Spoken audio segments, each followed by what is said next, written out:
Welcome to Champion Your Culture, the podcast, a weekly live show where we explore the power of culture and leadership in business. I'm Ryan McCarty.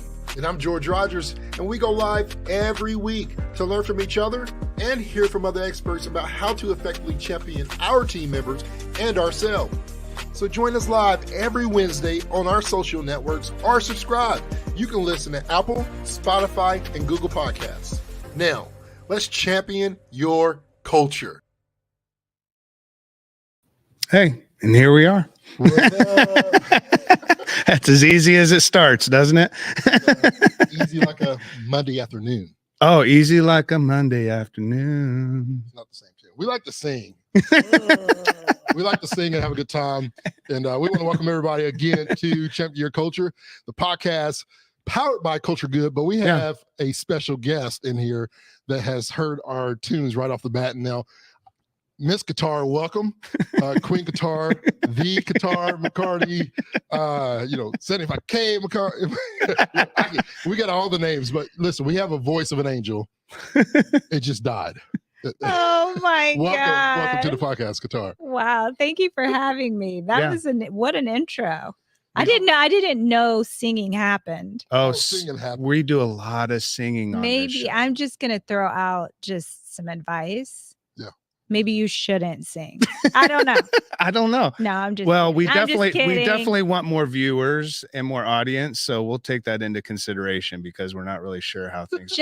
I think we should let the audience know that first of all, we're married. Yeah, let's We're talk partners. about who Katara is. So Katara and I are a thing for 27 years. We just celebrated 27 We're a years. thing. I think We have a marriage license. We've been married a thing for 27 years.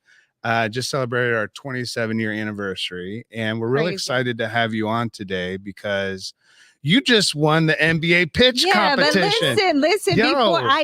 That's awesome. But what I wanted to say, Yeah, what did you want to say? is that we have been, we've been a thing for 27 years, and then we've known George. You've known George for a long time. I've known George for a while. Yep, it'd be 20 years, I think is what we Yeah. discussed the last time I saw. We were in Marion, Yeah. dropping off some keys. And we discussed it. And I've known George for 30 years. Yeah. So I just wanted the audience to know that Yeah. because we talk trash to each other. Oh, please. Yeah. So, if you hear me talk, talking trash, it's because, big sister. there's history here. Yeah. There's, There's I didn't just like walk in and meet George today for the podcast. So there's this a guy reason. over here. You have a reason why you give a shit. We know. I give you a lot of shit, It's kinda especially like- Ryan. Been in a relationship after 7 years is like the common law marriage type thing. Yeah. I feel like this is common law family right here. Yeah. It is. Okay. Yeah. And I'm glad I'm in the middle. We were discussing how we're going to sit, but 27th years of a thing. I don't know what would happen if I said, hey, in October, I'll be my thing for 19. That I probably get 19 years. 19 years. Oh, that we've been a thing. Get me and Eber been a Well, I thing. mean, that is It'd it. be 20 years technically. We dated for a year. Yeah. And I put a ring on it real quick. Did you? You're like smart. 4 months in, and I say, hey, if you leave, I got some IMPD boys. They'll come pick you up. Maybe. No. That may be a true story. I mean, she cooked, cleaned, made 3 meals like our first weekend together. You are "Where not you going?" stupid. You Like you ain't going I nowhere. called her up the day before and asked her what she was doing on the Saturday. She's like, I'm doing laundry. I was like, I'm gonna bring mine. She thought I was joking. I showed up with 2 big old bags. And she did my laundry. And you're like, I didn't move out. I'm going to marry you. Ever since she did your laundry, you I was wasn't moving out. slowly leaving clothes at the house. That's hilarious. Just in case I'm over there, I might need a change or something. Never know. Oh my Eventually, God. she was like, "Okay, you have enough clothes over here that you're gonna have to live here now." Yeah. Yeah. And then I was like, I'm not living with the in-laws. That's hilarious. That's awesome. But yeah, common law family here. I'm Common off law family, so there might be some shit. Do y'all cuss on the episode? Yeah. Shit. Okay, just checking. I didn't get the Yeah. notes. Yeah. I mean, we're on Trash talk. we're on LinkedIn Live and it's business, but everybody I know in business cusses constantly. I'm not Oh, sure yeah. why we don't do so. You on know. shows. Anyway, Yeah. Shout out to Chad and Cheese, their podcast. Chad and Cheese. Yeah, Chad and Cheese. They do a lot with culture, culture and leadership. they're They're in good. the HR space as well. and they're good at cussing. And yeah. hey, I grew up in a house of women It's kind of a with thing. potty mouth. Yeah, potty we mouths. just get to talk however we want. It's our Okay, show. great. Well, Yeah. let's go. Yeah, so you want to jump into it? Let's jump into it. So this last weekend in Indianapolis, we were able to experience all the festivities of the NBA All-Star Weekend. It was really a week, and for you, it was a few months. because let's talk about it. Yeah. So they were coming in, and as part of the festivities, the foundation, the NBA Foundation, which has an amazing mission to continue to give funding and support Black and brown founders, specifically in tech spaces and the advancement of that. And so as they were coming into town, you heard about it from someone. This was months ago, though. So talk a little bit about how you found out about the NBA Foundation and the work that they were doing as the NBA All-Star Weekend was coming into Indianapolis. What was that like? So, we're here in Indianapolis, and we've known that the All-Star game, and we've all known, the city's known that the Big All-Star deal. game was coming to downtown Indianapolis. Yeah. So there's been a buzz for probably a year, right? And committees forming and people talking about, how they're preparing for to host the All-Star game.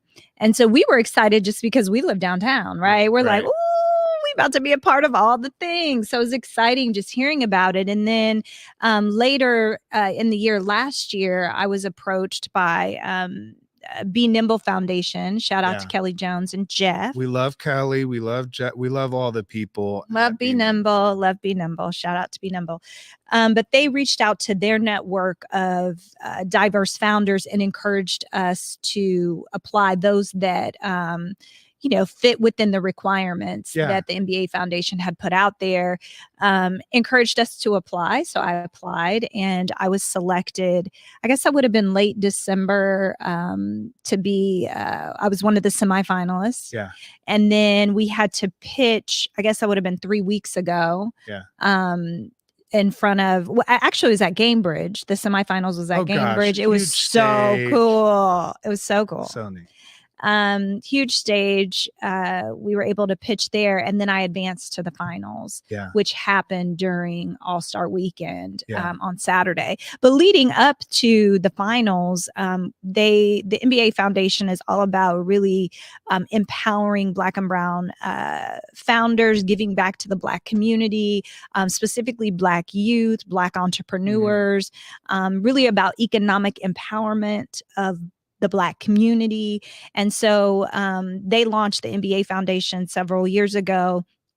And with every All-Star game, they host a pitch competition. Yeah. And so I got to be a part of the finals, and leading up to it, they gave us coaching and helped us to perfect our pitch and our pitch deck. And you and I were working on the pitch deck. He was helping me design it. Hey, anybody need a great pitch deck? I know how to do that. You know how to really do it well now. That's going to be a side gig for me for sure. Well, you're really good at it. I know how to make a pitch deck. I don't know how to pitch well. You pitched really well, let me tell you. But there was 153 applicants. There were 153 applicants. They honed it down to 7, and then during the finals on Saturday, they picked the top 3, and guess who got number 1? Who? Your girl.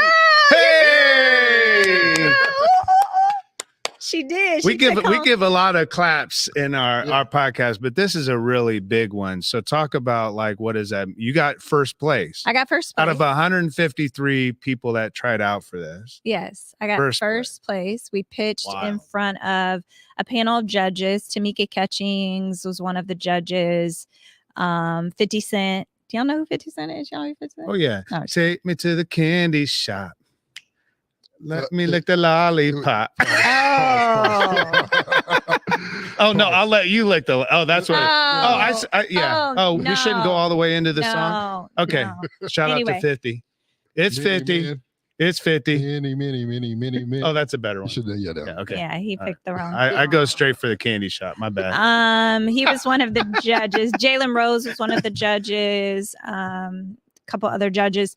So yeah, we got up. It was a little, nerve wracking because you're just not really sure how judges are going to receive your not just your idea. I mean, mine's not just an idea. It's a full-blown app now. It's business. And that's the part I was most nervous about, not pitching my company, because I'm really proud of the traction we've gotten, how far we are. I'm really proud of the investment we've made, how beautiful it is. I'm confident in our mission and vision to prioritize Black women's overall well-being. Yeah. It's the judges. You never know what they're going to say. You never know what they're going to ask. And that is like nerve-wracking. And a couple of contestants and I were talking about how nervous that is, how nervous we were about that. And the judges loved it. Yeah. They loved it. They had really good things to say. And I walked away with first prize, which was awesome. That's awesome. For those people who are watching with us live that may not know, we had you on the podcast a little over a year ago. Yeah. And so everybody knows you're award winner, you're pitch queen, and you won first place. Talk a little bit about what your app is, what you pitched. For those who don't know, Ms. Katara, they're Googling right now, trying to search the #1 winner of the NBA Foundation Award, all those good things. Can you talk a little bit about and share to the audience today, especially for our Black and brown women out there that are watching? What is it that you're proud of the most? What does the app produce? Mm-hmm. We talked about who it's for, but can you talk a little bit about the Exhale app and also the pitch? Sure. So Exhale is a well-being app designed to support Black women and women of color in their mental health journey. So we launched the app. I launched the app back in 2020 in response to what was happening in the Black community. COVID was impacting the Black community disproportionately. The news was saying it's because we have pre-existing conditions. And I'm like looking at the news, like that's not the full narrative. Like you're leaving a whole story out. That, we have pre-existing conditions because of health disparities, because of racism, because of systemic oppression. And so I was frustrated about that, worried. I have an elderly mother. She does have pre-existing conditions. I was, concerned for my community, as you were. We were just concerned. Yeah. And then, the killing of Ahmaud, Breonna, George really was like, what the is going on. Yeah. And it wasn't like, the oppression that exists in our community and the Black community was just being exasperated at that time. It's not like we don't know that these things happen. But it was concerning and it was frustrating and it was scary. And I was reaching for kind of those mainstream mental wellness apps to manage my own stress and anxiety. And when I would go to them during that time, they were not offering up any culturally relevant, culturally sensitive content to the Black community. And I was really frustrated. I was angry. Yeah. I wasn't surprised, but I definitely was like, what the, like, how could you not be addressing this right now? Yeah. We're all under stress, but specifically the Black community. And so I decided to create the very thing I was looking for. And I remember running upstairs to tell Ryan, it was probably late April, early March. I ran up. Right in the middle of the pandemic. And the beginning of the pandemic. Beginning, you're right. And I was like, I have an idea. And you were like, okay. And so I told him, he's like, that is a great idea. Mm-hmm. We're going to do this in the middle of at the beginning of a global pandemic. It immediately made sense to me. Yeah. Because my whole thought too, like yours, is like, why start something that already exists in a sense? But if you see a gap and you experience it yourself, that's a great indicator. If you have the gumption to do so and the ability to do something about the very thing that you're looking for, I think that's a powerful idea. Yeah, definitely. I mean, I just was, I never thought that I would have an app. Yeah. It was not on my vision board to start a tech company. Wasn't the dream. No, it wasn't a part of the plan in my own mind, right? But out of my rage, out of my frustration, out of seeing a gap in the market and what I believe Black women and women of color deserve. Yeah. I was like, we should do this. Like, I should put something out there. I'm a certified coach. So I, have studied emotional well-being, mindfulness practices that I would give my clients. So I was like, what if I just put that in an app? And what if I made it specifically for Black women where they can go to have an app that's curated and created specifically with them in mind. So it's not just, it's my voice and we have Black women models in the app. We're speaking about microaggressions. Yeah. We're speaking about anti-Blackness. We're speaking about the way in which Black women are usually often left out of conversations around equity and inclusion. Mm-hmm. And so we launched it back in August of 2020. We were able to get some funding over the last several years and build a more custom version of the app and launch that back in July, August of last year. And it's a beautiful app now. It's in the App Store. It's in Google Play. You can download it. It has a paywall, so it's $4.99 a month or $49.99 for the year. And you can just get on and meditate with me. $50 for the year. I mean, literally to meet with you as a coach. Yeah. That would cost more than $50 for a session. For sure. That's why it made sense to me, because it's like giving full access to all these resources at the click of a button. And you always have your phone with you for the most part. Unless you're like me where I lose stuff. 75 or 85 cents a week is pretty much what it's coming out. Look at you doing the math. Yeah. I don't know if that's right. But I thought 52 weeks, $1, let's go down your 5 cents. Yeah, pretty close to $1 a week. Yeah. And I think that just, to me, that the pricing of it is what differentiates it. Yeah, obviously. We're $20 less on the year. Our yearly subscription is $20 less than our competitors. Yeah. Because we wanted to reduce barriers by lowering costs. Right. Because sometimes cost can be a barrier. Yeah. And so we really thought about, like, how can we reduce those barriers? How can we create content that Black women can come to? We have 5, 10, 15-minute options for all of our content, because we asked Black women and they don't have a lot of time. They're like, I will spend 5, 10, or 15 minutes in a mindfulness app. Yeah. So that's what we did. We created an app that has micro self-care options. So talk about that micro self-care. Mm-hmm. I like that idea. Yeah, micro self-care. We really think about the ways in which we experience microaggressions. Mm-hmm. So they're just these little. They're not little. They're big, but they're just these moments that happen where somebody says something, that's. It's racism, right? But it's like a little comment. It's like somebody coming up and trying to touch my hair. Yeah, they don't think it's a big aggressive, deal. But it's small enough where most of society just has dealt with it. Well, and they don't think it's non-people of color don't think it's a big deal. Right? Like, what's the big deal that I like?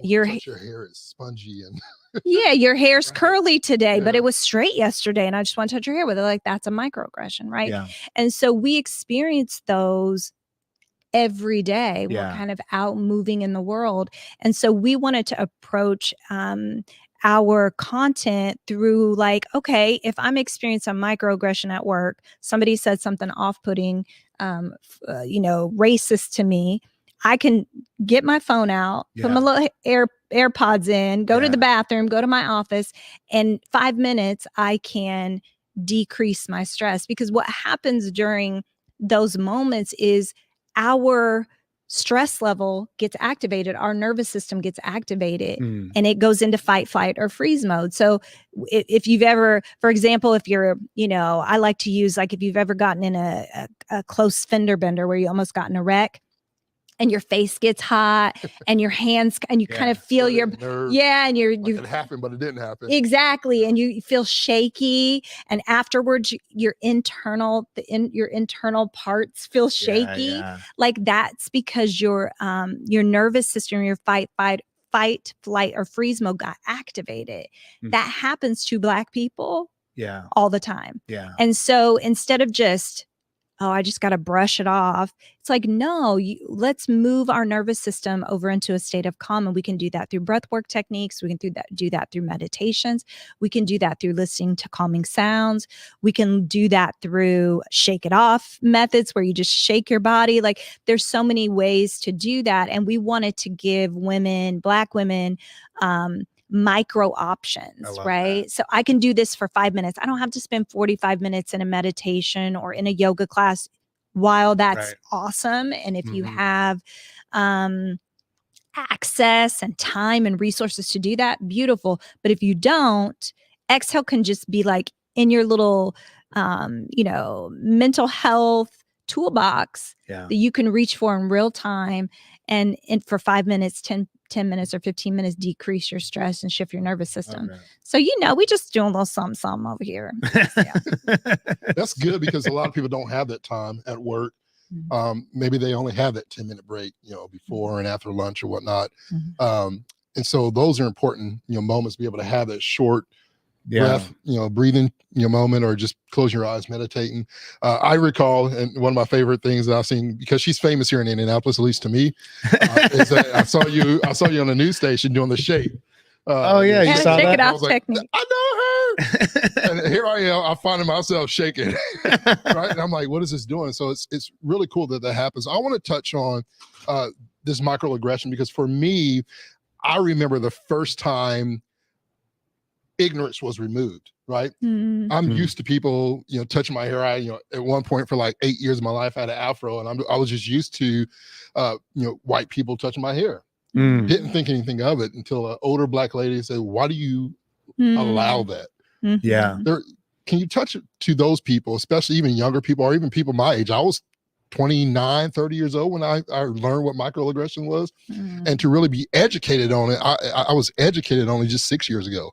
Yeah. Right. So it was fresh to me, and understanding like what was allowed and what I did not know. For those people who are hearing microaggression and using this hair, as an example, how do you approach the ignorance of a George that doesn't have a clue that microaggression is happening?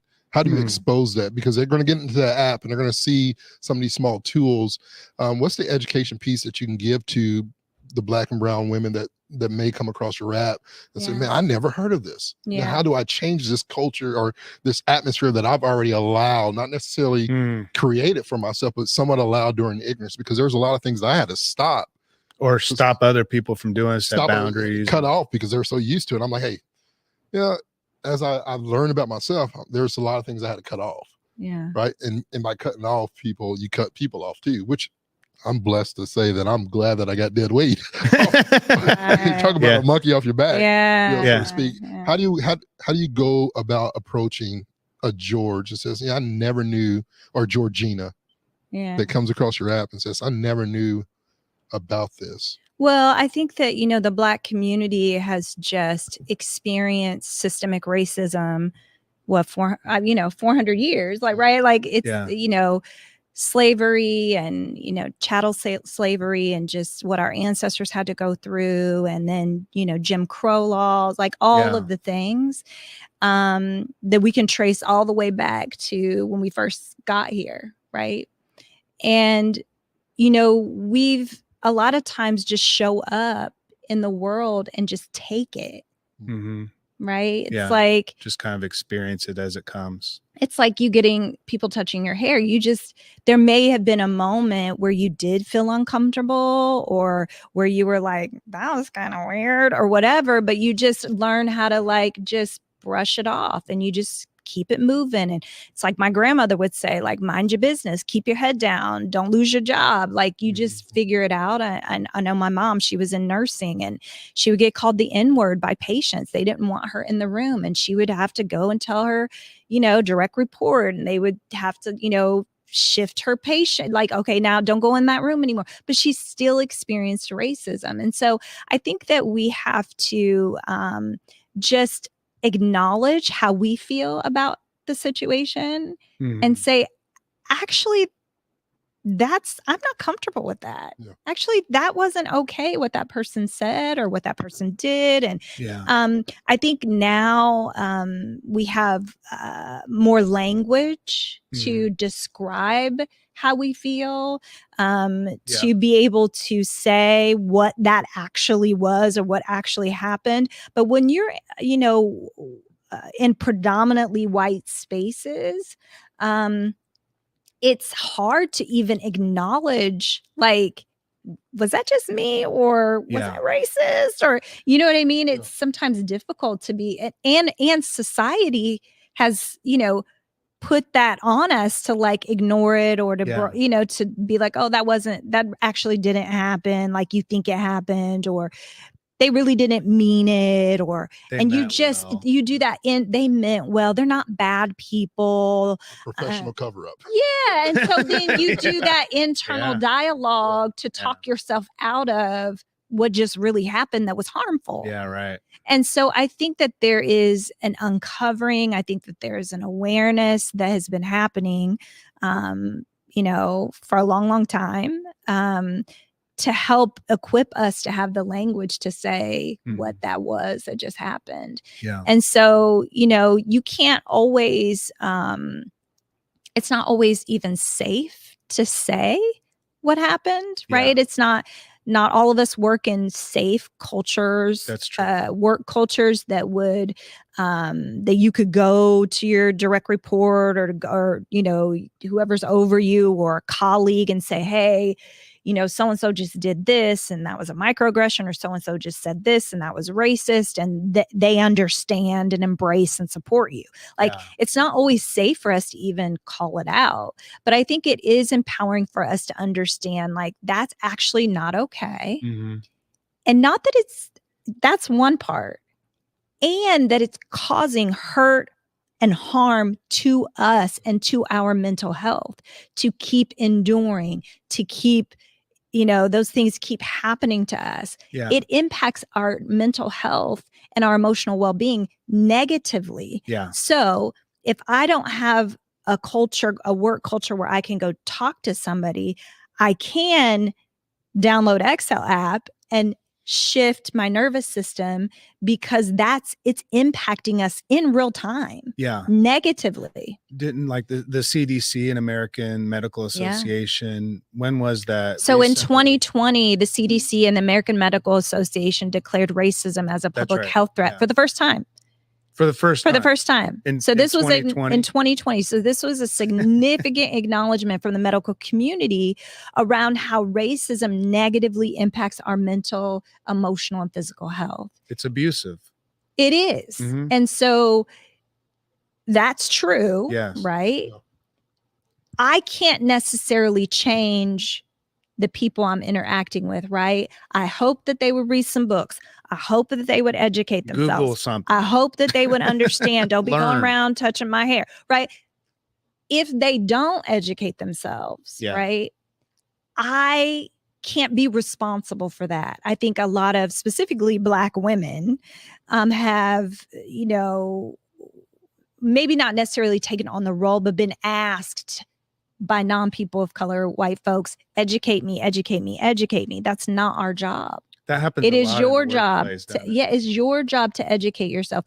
Our job, y'all, let me tell you, Black women that are listening, our job is to prioritize our overall well-being.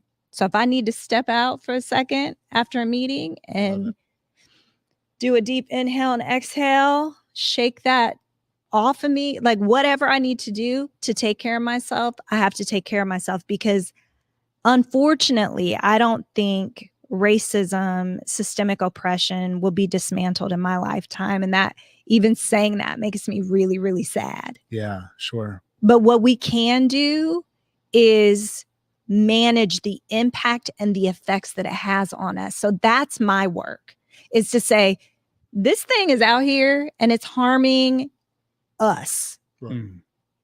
Can we dismantle it? It's actually not our jobs to dismantle it. Right. It's people like Ryan. People right? that with power, people that benefit, people that have the power and the privilege should be the ones doing that work. Our job is to then take care of ourselves in the midst of these systems harming us? How do we prioritize our mental and emotional well-being? And that's the work. And that's my call out. Yeah. Prioritize yourself, take care of yourself. Because y'all, these streets is wild. They out here wilding in these streets. Crazy. Yeah. Yeah. That's awesome. Yeah. So when we're thinking about like the workplace, for instance, I love that you brought up the idea of safe places and also brave, right? So, because I never heard of a brave space before. And there's no way to have a brave space where people can show up and be in a place of bravery if they don't feel safe. So you think about, how do we create a brave space? We start by creating a space that's safe for people to show up in bravery, to show up in the fullness of, and to be able to your point, not every culture allows for that, for that conversation that George might have, or you might have with someone, to say, you know what, it's not okay for you to touch my hair. And I can wear my hair however I want to wear it. And you don't need to comment every single day when I change my hairstyle, but to your point, in some work cultures, it's not inclusive. It doesn't have the same type of environment where anybody can show up, and feel that not only do they connect there, but they belong there. Like it's their place, not just it's someone else's place that they're just a part of. And so talk a little bit about like, what is that like? Because I know there's a survey that we're going to get into here in just a moment, but a lot of it has to do with the cultures and work culture and what Black women are experiencing at work, and why does the app matter during those moments like George is talking about, the 10-minute lunch break where I got to eat some food or whatever, and then I'm going to jump onto the app for 5 minutes before I get back into the boardroom or get back into work. What does that look like in terms of the culture right now within the workplace? Like, I know we were talking earlier, a lot of that, the studies that you've done. I know you have a study, and again, we'll get into more of the data part of it, but overall, what is it going to take in terms of workplaces being able to kind of shift in a direction where they know how to create a safer place? Yeah, I mean, I have a little bit of a hard time with safe places, because anytime you get humans in a room, it ain't safe. It's just not going to be totally safe, right? Safe-ish. You know what I mean? There's no perfect-ish. Yeah. Right. No, so safe is like, is it safe? And big question mark, is it safe for Black women? Yeah. Right. And when I use the word Black women, I'm using that as an inclusive term to include our trans sisters. Sure. Gay, lesbian, right? Like, so just FYI, just a little diversity. Little side note there. So safe, I think it's hard when we try to approach work culture from a place of like, let's make this safe for everybody. Right. Because anytime you get folks in a room together, it's just, somebody just, it's just not. I mean, relationships aren't safe, right? Yeah, right. Like, you're going to get your feelings hurt. There's going to be disagreements. There's going to be clashes of personalities. There's going to be somebody that ain't read a book, and so they're saying some racist shit, right? Sure, like, it's just, so I do like the word brave. And when I think about creating brave spaces, I think it's up to really the leadership, like all the way up the top to president, CEO, C-suite, to ensure that they are creating cultures that are brave, which means if I experience someone saying something racist or whatever, right, that's harmful to me, right, then the space is brave enough that I can go to my leadership, I can go to my employee resource group, right, I can go to HR, and I don't have to just fill out paperwork, but they actually see me, they actually hear me, they're actually going to do something about it. And so when I think about a brave space, it's thinking about like the ways in which you're creating a culture that people can speak up and not just speak up and file a report, right? But be heard and that something is being done about it, that there's a follow through. Yeah. And so I think it's really important. And that doesn't start with, management level. No, it doesn't. It has to, and we talk about this all the time with culture. We do too. Like it has to come from upstairs or wherever they are. They're always upstairs. I feel like they're always upstairs. You know why? It's What's up with that? Well, because we used to call God the man upstairs. So authority always takes on a higher position. Yeah. Well, I hate that. Isn't that interesting? They should be in the basement. They're closer to God than we are. Nah, that's you know the old factories where they'd have the supervisor sitting and watching over all the workers and that whole. I also think leadership. It's important to be in a relationship with folks that don't look like you. That's right. Right. Yeah. That aren't from backgrounds that you're from. Yes. Right. Yeah. Like when's the last time you sat across lunch from somebody that is from a totally different culture than you? Yeah. Like somebody was on your podcast recently. He said, what did he say? He said traveling the world. Yeah. Just is like reading a book and you just have less, you see the world and you get rid of bigotry. It was so good. And it's so true when you get outside of your small little circles and where you're comfortable and the people that when you get outside of those circles and build relationship with people other than yourself that looks like you. That's it. I think it's part of it. I think it's part of it, but you got to read some books. Y'all need to learn your history, true history too. For sure. Yeah. And I think too, like being able to curate that type of experience where you look around and it doesn't look like sameness. Right. I think that's one of the pitfalls of culture work is we try to build sameness. Mm-hmm. Everybody has the same kind of personality or they kind of like the kind of work that that the leaders do. And if the leader works till 8:00 every night, then we're going to hire people that have that same kind of fire, beneath them to work really hard. And, and you start to look around and you realize there's no diversity here at all. Mm-hmm. We have like surface level diversity. So we'll have like one woman on an entire team of leaders, that type of thing. Mm-hmm. Or and she's usually white or one black man in you know what I mean? Mm-hmm. And I know you've experienced that, George, yourself within like George and I'll go speak at a conference. And it's 100% of white people, and just experiencing that and having that reality consistently all the time. I think it's this conversation is just, it needs to be had more and more because there's the pushback right now for the DEI stuff. And like, that's becoming a whole deal. I mean, there's no pushback. It's more of a let down. Yeah, right? yeah. It's like when is a rollback? Yeah, it's a rollback. It's a rollback. Like, we changed our mind. It's not a pushback. It's a rollback. It's not a pushback. It's a rollback. It's all right. There's the spotlight has dimmed on, the tragedies that we've faced. The pandemic's somewhat gone, right? Yeah.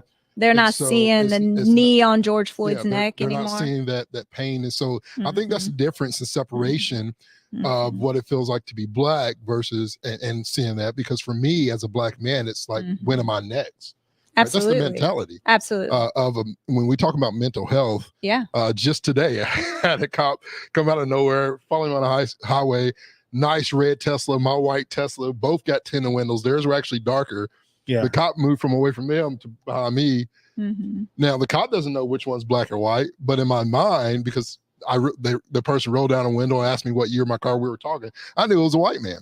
Yeah. Right. And so the fear internally is that cop just got behind. Yeah. You're activated. Yeah, it's activated. Your nervous system was activated. And so those are things that you necessarily may not ever feel. Like he doesn't. I don't. For you, you may say, "Damn, I'm about to lose $175." For me, I'm saying, "Damn, I might could lose my life." I hope I get home to my son. I hope I get home to my family. That's my thought. Right. And it goes back again, reversing more intentionality to that conversation. When everything originally started, and I say originally started, I'm talking about the pandemic, George Floyd, all those things. One of the questions that white family and friends was saying, "What can we do?" my question was, when was the last time you sat across the lunch table with a person that did not look like you? Like legitimate, right? Sitting in this Zoom call with 15 plus white people. Yeah. When was the last time you invited a George, not me? Yeah. Because I'm a benefit because of business. Right. But when did you invite somebody a client, a customer that's come through your business?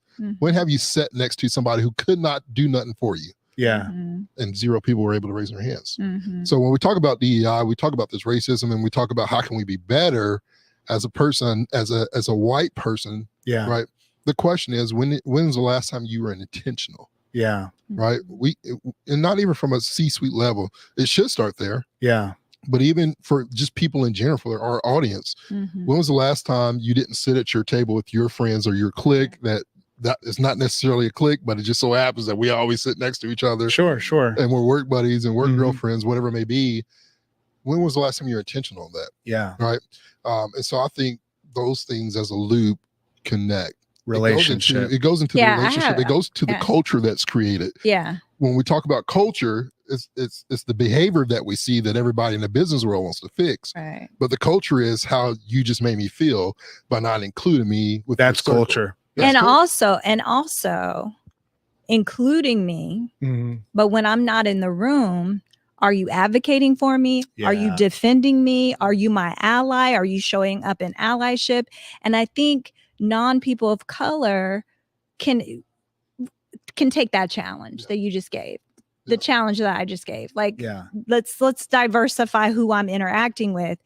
And am I educated enough? Have I read enough? Have I studied enough about systemic oppression and racism to open my mouth to my white colleagues, my white family, when they say something off-putting, when they say something racist, when my Black colleague's not there and they say something awful, that I am equipped enough and brave enough to speak up and say, that's actually inappropriate, that's unacceptable. And show up in allyship. I think we have to take, when we think about DEI, diversity, equity, inclusion, and belonging. Yeah, sure. We have to think about, how am I showing up as a non-person of color in allyship for the Black and brown community? I can have, I know people that have Black and brown friends. Like, well, my best friend's Black, I'm not racist.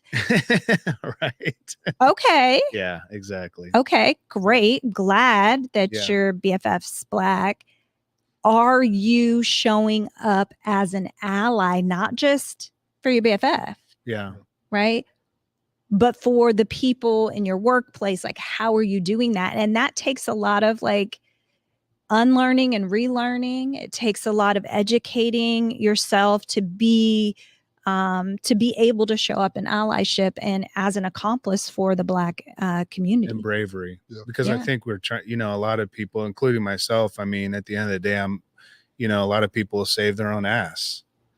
If it's not a brave space and they see other people being injured in that culture, I don't want to be injured. So it's like this. But I think that's the thing. You have to be willing to take an injury. Yes. For the greater of dismantling the system. Because when you think about dismantling racism, I think about it like tearing down a building. Like when we did the tear down stuff for I think like a huge build, like a big bulldozer comes in and there's smoke and dust and bricks are everywhere. This is not going to be a cute little clean little, let's dismantle. No, this is going to be, right. Yeah. It's going to get messy. Yeah. It's not going to be clean and pretty. I always describe it as uprooting a tree that's been planted for 30 plus years. Talk about what it does to the foundation, especially when you get to the roots of it. Just chopping a tree down and clearing the stump is not what we're talking about. We're talking about uprooting from the ground that may cause concrete damage. It may go into the streets, whatever it may be, but we're talking about total foundational destruction, not just taking the house down. We're talking about getting underneath the ground and seeing what's there. Yeah, because there's roots. It's roots. And who's really signing up for that? We are, because we're like, we need these roots. We're going to need these roots. We got our work boots on, but as you're tearing down those things for your people, for our people. Yeah. And also still getting rocks and hate thrown at you at the same time. That's so it true. gets discouraging. And I want to say this for those people who are watching or listening to us live, if you're uncomfortable with this conversation right now, I want you to know, number one, I love you. But this message may also be for you. In all honesty, that's not a joke. Yeah. But sometimes conversations on racism, mental health, and those things for Black people make other people uncomfortable. Mm-hmm. And I want to let you know it's okay to be uncomfortable if you're willing to have the conversation to fix that uncomfortableness. There you go. To understand our pain, right? Don't be uncomfortable and try to run from it. Be uncomfortable and run to it. Not to get answers from us, but to get answers for yourself. So for those people who are watching or listening, you're hearing this conversation, you say, man, I feel uncomfortable with this conversation. I want to say you're in the right place. Oh, at the yeah. right time. Yeah, this Right. is a If good you're one. uncomfortable, then there's something in your spirit, in your heart, and your mind that needs to be exposed. That's good. It's good. That's how growth happens. Yeah, absolutely. So Change can be uncomfortable. Can we jump into a little bit of the data and talk about the survey a little bit? I'm going to do a little segment called What Does the Data Say? So we got a little intro on this one. We got into some very deep conversation. All right. And we're going to get into some more deep conversations. So we're going to look into what does the data actually say about what we've been talking about? All right. So this is a segment called What Does the Data Say? What does the data say? What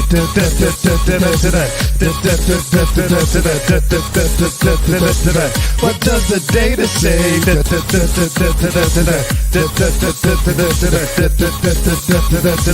What does the data say?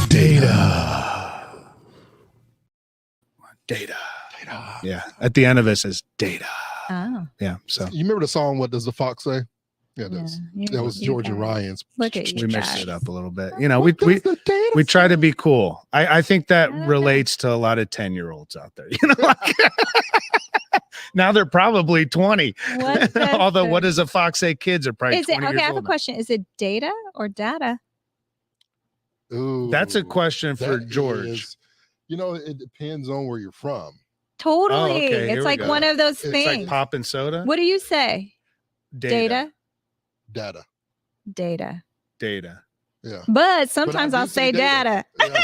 Sometimes I say data too. Honestly, I'll use both. But I think funny. I'll be I'll be influenced by what we're around. Yeah. Sometimes I'll just be in a room and be like data, and then I'm for the other rooms data. For the song, data sounded better. Okay.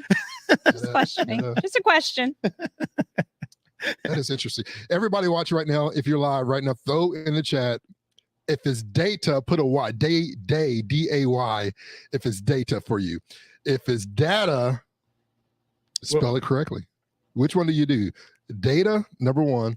Data, number two. Yeah. I'm curious. How are we going to know the difference if they type They're it? going to spell Put a one for data. Oh, one for data. Two for data. Okay. And then, we're going to look and see who's, I'm interested too. I want to know. Make sure you tell me. Okay. Yeah. We'll let you know. We need to know what the results of that survey. We want to know the right way, the professional way. Let me know the data that you get back. We'll let you know the data. Perfect. Let's dive into what was the research on? Yeah. Talk about the survey. What was the survey? The survey was this is the first. It was a first of its kind survey, which I didn't know. So we started off attempting to do embark on market research, right? Yeah. Like we wanted to gather market research to develop the app, to know like what should we put in, what should we not, how much should we charge, all of those things. So it started off as market research, but as we dove into it, we realized that we wanted to know more and that we could use this data to really have conversations like we were having before your little song. Right. What does the data say? Yeah. I was going to call it a break, but we didn't necessarily have a break. But anyway, and so we wanted to collect that data to be able to have meaningful conversations with other Black women, and also non-people of color to say, hey, this is what Black women are saying. They're part of your company, your companies, they're part of your organizations. They live in your communities. This is what they're saying. And how can you take this information and do something with it? Right. Yeah. And so it's twofold. It's to build it, actually threefold. It was to build the app. Yeah. A better version of the app. It was to be able to have conversations with Black women to say, hey, we got to take care of ourselves, y'all, because these streets is rough, right? Right. And then also to call non-people of color in to say, okay, how can you support the Black women in your life? That's awesome. Yeah. That's awesome. And when was this? This was done last year? Yeah, we did it last summer. Spring, summer, we launched the results in the summer. We surveyed in partnership with an analytics firm. We surveyed 1,005 Black women around their mental, emotional, and physical health. And key findings indicated that racial trauma, discrimination, and stereotypes were key contributors to Black women's stress. And we have some other data that we're going to talk about. Yeah. See, I changed it. So when you're talking about it, it's data, but when you get into it, it's data. Mixing it up over here. Yeah. Diversity, right? Yeah, there we go. In our language. Yeah. So from what I understand within the study, there's segments, right? So like talk about the segments, because you looked at a Black woman's experience, not only at home dealing with stress and everything else in the home life, but also work life, which is a big component, obviously, of what we do all the time. And looking into that, what other segments of Black women's health was looked at? Yeah, we looked at, we asked questions around mental health, also physical health, like, health disparities, around, trusting your physician, if they're not Black, do you trust them less or more? So really dove into really a well-rounded, like, we wanted to know more than just, how's your mental health, but we also wanted to get curious around their interaction. What's impacting that? Yeah. And also workplace, we wanted to know more about how Black women were, what they were experiencing at work when considering their intersectionality, being Black and being a woman, and how was that impacting their mental health? Was it impacting their mental health? I was assuming it was because of my experiences and my colleagues and my sister and my family members, but I wanted to know. So we had one of our industry contributors, Stella. She's a physician, a Harvard Medical School graduate, and she does beautiful work in New York around HIV and health equity. And so she was a industry contributor. And so we pulled some questions together in partnership with her, and surveyed over 1,000 Black women, and we have some really cool data that I think I'd love to talk about with you guys around the workplace. Let's dive into it. Okay, so Black women, again, we didn't survey 5. Right. This is a pretty significant survey, and like you said, Ryan, nationwide, first of its kind, which I was surprised by. I was like, I'm doing it. Nobody's asked Black women this. Right. First Excel app. Yeah. First survey, first of its kind. And so we asked about workplace environment, issues in the workplace. And some of the data says that Black women don't feel supported in the workplace. 53% said they don't believe their current work environment provides supportive resources for them, for Black women. 53%. That's a lot. Yeah. That's over half. Yeah. That means for every 2 Black women that walk into work, one of them. They don't have supportive resources specifically for them. Right. So when we're thinking about, again, this is about education and learning. I don't weave through life the same way that my white counterparts do, white female counterparts do. Sure. Right. Right. So we can think that that's true, that we experience misogyny, the patriarchy. Yes.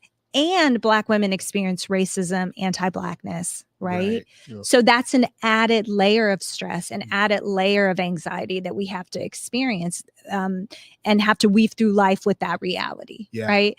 So if that's the case, then how is my workplace considering that? Considering my intersectionality and providing resources to support. Well, one way they can do that is call me and I can get Excel app into your corporation. Well, there you go. For Black women, right? That's a simple way to say, hey, we're going to pay for a yearly So a company, for instance, could have 25 Black women on staff, and they can buy a bulk subscription to Excel app and say, hey, we just wanted to, this is a resource. This is a gift, that we heard about and we thought you could benefit. Yeah. And it's a supportive resource, a supportive way to show up for Black women in your organization. So I know we're not in the end part. That was here, a commercial. But with that commercial break. If somebody's listening and they don't hear the rest of the podcast, how does a business owner or HR lead, how do they reach out to actually buy like it in bulk, or do they just like give everybody a gift card, or how does that work? Yeah, I mean, you can reach out to me. We'll put my email in the notes, show notes. Katara at excel-app.com. My team and I will get with you. We can jump on a quick call. That's awesome. Talk about what you need, and then we give you a code for however many you buy. We give you a code, and then you can give that code to the employees within your organization. They download it. They get free access to the entire app. And they can use it. Yeah. I think really that's just like a great gift. Like, just to be able to say, hey, I just heard about this on this podcast and just thought I'll gift this to you. Absolutely. Yeah. It can be why not? It can be a way for employers to show up for, I love it. For the Black women in their organization. Let's do this right now. If you tag somebody, for those who are watching live right now, we'll pay for one. I'll pay for one right now. Yeah.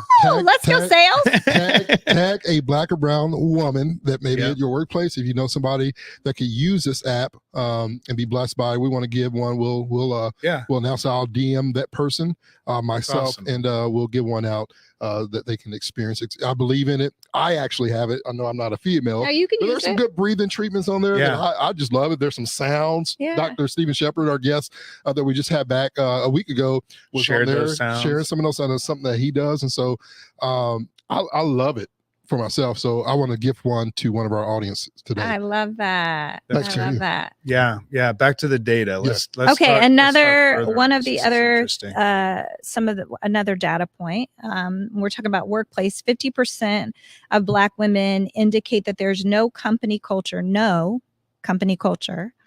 of inclusivity for Black women in the workplace. There's none. 50% say that. Is this a conversation around, so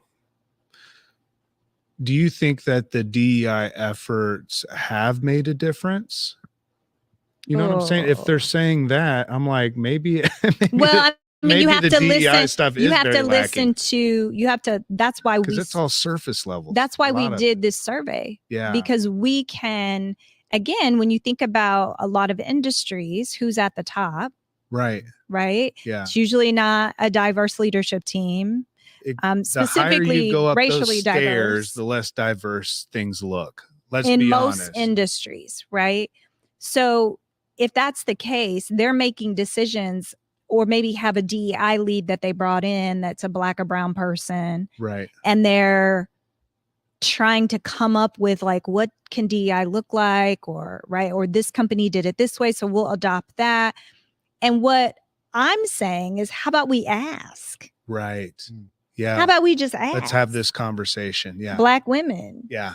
It's good stuff. Right. What does that look like for them? Yeah. What do they want? What would they hope their company culture would be like? Yeah. How about we ask? Yeah. I mean, real simple, right? I mean, so you're saying no culture of inclusivity at all? 50%. 50%. Right there. And 50% say today's work environments do not provide safe spaces for Black women to share their feelings and discuss their stressors. 50%. Literally, it's kind of like an eye opener. We talk about this every week, but hearing that in terms of the Black experience, Black woman's experience specifically, it just reiterates and confirms in terms of what Georgia and I's conversation is every week. Because sometimes I'm like, we keep saying this over and over and over. Oh yeah, we're beating the drum until we have to change the drum heads, Yeah, sure. And keep beating it. It's like we have to get to a place where we're listening to this. Yeah. Where we're really that's why we did the survey again. Yeah. If you're an executive, if you're a part of a leadership team, you can go to our website and download the survey. You can comb through it with your leadership team. You could have discussions. Yeah, I love that. Pull people in, pull Black women in. They're a part of your organization and company, and maybe have discussions. You can bring me in. I can have discussions with you, with your team, right? Like, I think it's really important. This data is really important for us to be able to shift and move the needle. Yeah. So that Black women that are a part of our companies and organizations and our workforce feel heard, feel seen, are included, feel like they have a voice, feel like there is safe spaces, brave spaces for them to be a part of. And, you know, we got to listen. Yeah. We got to listen and then take action. Powerful. Yeah. And you can't take a Black woman's passion for attitude. I want to say that as well, because that space of, I don't feel comfortable. The reason why I feel like there's a lot of spaces out there that don't provide that is because the assumption that somebody's passion for something and their passion for that is that they won't be moved. They're going to stand their ground on that statement or that situation is dictated that she has a bad attitude. She's not a company woman. Or she always has these emotions, and the fact is that there's a passion behind that. That's powerful. That you don't see from her perspective. And this is coming from my mom and them. He said, "Mom and them said that. Mom and them said that." Don't say what I got is attitude. Yeah, I have passion. Yeah, just like you have passion that everybody says you're a prick about. Yeah, like, you've been a prick. I'll say that word. So, right. As a white or man or woman, and saying your passionate statements towards the business or the employees is looked at as passion, and you care about the business. But when a person of color, and specifically a woman of color, has that same passion for her department or her team, known as aggressiveness or attitude. Well, 47% of Black women said they feel pressure to change negative stereotypical views of Black women in the workplace. Yeah, they feel pressure to change. They feel pressure. Wow. To change those stereotypical views. Angry Black woman. Yeah. They don't look at it as passion. They look at she has an attitude, right? Like, I've experienced that too. So we got a lot of work to do. I think that this data reveals a lot. Yeah. And I think that it goes back to the conversation that we kind of were having a little bit ago around how there has to be people willing, and there has been people willing to step up, but don't get tired. There's a whole thing around white fatigue. Yeah. We need you to not get tired. Right. We need you to keep doing the work. We need you to keep dismantling the system. We need you to keep inviting people to the table. Yeah. We need you to keep making room. We need you to keep showing up as allies and accomplices in the workplace. Yeah. Because it's going to take work. Yeah. And I want to say, I don't want to be invited to tables anymore. I want to invite to kitchens. I don't want to just sit at the table to have that talk and eat. I want to be a part of the ingredients that's going into the food. Come on, you better come on. You want to go to the grocery store? You want to cut up the carrots? Yeah. Well, yeah. You want to? No, that's a no. That's no. That's you onto something right there. It's beyond the table at this. Like, I don't want to eat the bland mashed potatoes. Yeah. Y'all need us to go into the grocery. Well, not me. Not me. My mama. She put her foot in it. She put some fat bags. Some Joe Bacon up in that and make it taste better. No, that's a really good point. Yeah, like, then that what that means then is I have my CFO or my COO or my CEO or is also a Black woman. Yeah. Right. Mm-hmm. So they're a part of creating culture. They're a part of cultivating the culture. They're a part of making culture. Right. If that's happening, okay, I can get with some making the food. Yeah. Well, who's making the culture? Exactly. Who's creating it? Yeah. Who's cooking this meal that we have to show up every Monday through Friday and eat? Because I've been to your family's house on Thanksgiving. Hey, don't talk about my family unless you want to talk about my cooking. Your cooking's not like that because right, you've been under my mama. You've been hanging out with Mama now. He been hanging out with mama. Then Hey, it ain't the same, but I put my foot in it. He too. put his pinky toe in, and it tastes good. You don't put salt like that. You Oh, no, he be getting it in the kitchen. I grab so you don't count. handfuls. I season the meat so you taste the seasoning. Oh yeah, we want the seasoning on he it. got some soul power. Are there any other there's interest so much around the workplace? There's so anything that stands out to you that you think would be a good kind of 36% of Black women have left a job due to feeling unsafe. That's 36. That's powerful. 36%. That's a powerful statistic. And when you say unsafe, because let's talk about this one. When you say unsafe, what is unsafe? Is that because she's not allowed to talk? She feels pressured? It's so many things. Because when I think unsafe, I'm thinking, man, that's the opposite of I feel like I belong. Absolutely. And when we talk about the psychological definition of belonging, it's I feel respected, accepted, and appreciated by my direct leader. So when I say I'm unsafe, I'm not being heard. I'm not being heard. I don't feel respected. I don't feel accepted. I don't feel Right. appreciated. Right. Absolutely. And my Well, voice you would doesn't feel matter. unsafe coming to that space. Yeah. Then. Yeah. That makes I sense. mean, I've talked to Black women that have had amazing ideas they brought to the table, and it's gotten stolen from them and then packaged as if their white colleague did it right under their nose. Right. Yeah. Right. It's happened to me right Yeah. under my nose. Yeah. That's unsafe. Yeah. That's not a safe environment for me. And so if 36% of Black women are leaving workplaces due to that, we have a job to do. Yeah. Not me. Y'all. No, yeah. Y'all got a job to do. Well, to whoever's ensure that these whoever's cooking in the kitchen. Yeah. If you're They going to got a call job to yourself do. a cook, you better start using. Yeah, you have to start cooking. Well, they're not right. calling themselves a cook. They're calling themselves a president, CEO, right. CFO. But that's what I'm saying. COO. The chef of the business. That's what I'm saying. Like, but everybody has CMO. to eat that food, And like, if you go to a restaurant and the food's bland and whatever, it doesn't matter if the ambiance. We're building all these beautiful buildings. Mm-hmm. It doesn't matter how many pictures of Black people are on the restaurant walls. Uh-oh. But with the food sucks, you get rid of the chef. Yeah. And the problem is a lot of times where, there's no accountability around the food that's being served. And I think just hearing this creates some accountability in a sense, because the more we can spread this message out, the more leaders are accountable to that reality. Yeah. But I didn't know that. And these Black women that are leaving Yeah. are talented, Passionate. are smart, Yeah. can help shift your business Right. for better. Like, you better get them. Yeah. You better not allow them to leave. Like, Right. fix it, do the work. Right. Like, it's impacting, at the end of the day, it's impacting your business. Mhm. And you know what they're doing? You know what I did? I went out, started my own thing. Yeah. And building beautiful companies and beautiful organizations and Yeah, you are. showing up for What community. did 50 Cent say to you on the stage when you did your pitch? He was like, I think you have already won. Like, you're Yeah, he said, beyond this. he Aren't said- you a CEO of a company that you've been running for a long time? He did. Yeah. He said, I don't think we're going to hear a better pitch all day. I was like, you thanks, Skippy. Give me my check. Right. You better have my money. Better have You know what I my mean? money. It's like a mic drop there. She turned into ODB.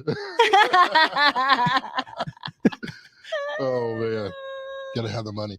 I don't even know where I had something funny in my head. I was thinking, but there's where can people find the data that you're sharing? Is there someone specific they can go into Yes. to get that? Because also, if you're looking for somebody to do workshops, and not necessarily just on racism, DEI, go beyond that. Her knowledge, her wealth is beyond a topic of sort. But if you're looking for a keynote speaker workshop, you can get a lot of this. You can find Katara. We'll put her information in the chat right now where you can connect with her on LinkedIn. But where else can they find the data? Yeah, they can go to excel-app.com and you just put in your name and your email and you can download it for free. And go We'll put through that it, in- share we'll it. Put that in the chat. Yeah. You can also go there to download the app. Yeah. that's awesome. Excel-app.com. Follow us on Instagram at Excel App. Follow me at Katara McCarty on Yeah. Instagram. I'm usually on Instagram. I'm trying to get on LinkedIn. I know we on LinkedIn right now. She's trying to be more active on LinkedIn. But yeah, you can just follow me, contact me, shoot me a DM, shoot me an email. Would love to connect and chat on ways that we can work together to prioritize Black women's overall well-being. Yeah. What are you looking forward to? We're 2 months is almost gone. Yeah. Oh my goodness, of 2024. What are you looking forward to this year? Like, I know your heart is on this exhale and really empowering Black and brown women, but is there something specific that says my heart this year when it comes to December 31 will be complete if or when? Let me change that because I don't want to say if. When? Yeah, one of our goals and mission is to get 1 million Black women to take our pledge. And our pledge is all about, hey, I'm signing up to prioritize my mental and emotional well-being. So you do that in the app. There's a whole onboarding journey where you make that commitment. Part of that is downloading the app, paying for a monthly subscription or a yearly subscription, and then using the app, right? Actually getting in there, whether it's once a day or, a couple times a week, and saying, okay, I'm actually going to put some effort in prioritizing myself. And so we want 1 million Black women to take the pledge. You can also go to our website, excel-app.com, to take that pledge. That would just be like amazing. Yeah. Because what my team and I believe and what we know is that Excel's more than an app. We're a movement, and we're calling as many Black women into this movement to say, we are no longer waiting to exhale, and we're going to prioritize our mental and emotional well-being, and we ain't waiting no more. Yeah. It's our turn. It's our time. And this is how we're going to do it. And part of that is using the app. Yeah. That's awesome. Yeah. Love it.